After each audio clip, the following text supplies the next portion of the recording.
Welcome once again. Today's gospel reading is another one that is quite familiar to us.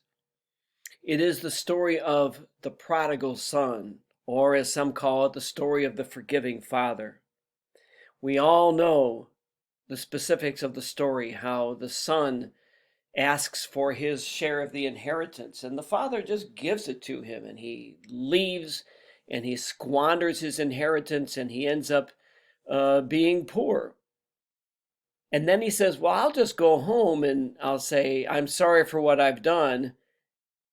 And so he does head home. And before he can even get close to the house or to the estate, because they're wealthy, the father sees him. He's been waiting for him. He goes out to greet him. He kisses him. He puts a robe on him and throws him a party. Well, then enters the second brother. This is the brother who's been the good son. This is the brother who's always done what he was supposed to do, who always did what he was told, who's always been faithful and loyal to the father. And so he goes and says something to the father. And the father says, what's the matter? My son who was lost is now found. There's a profound lesson in this gospel story. It's a lesson about the way God thinks about each one of us.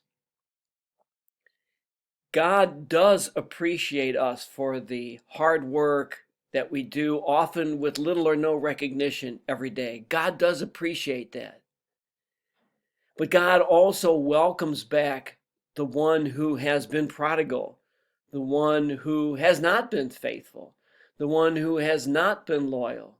That's the way God acts. God's mercy knows no limits. If that's the way God acts, if that's the way God treats each one of us, then that's our call as well. To always be ready to forgive, to always be ready to welcome back someone who has been lost.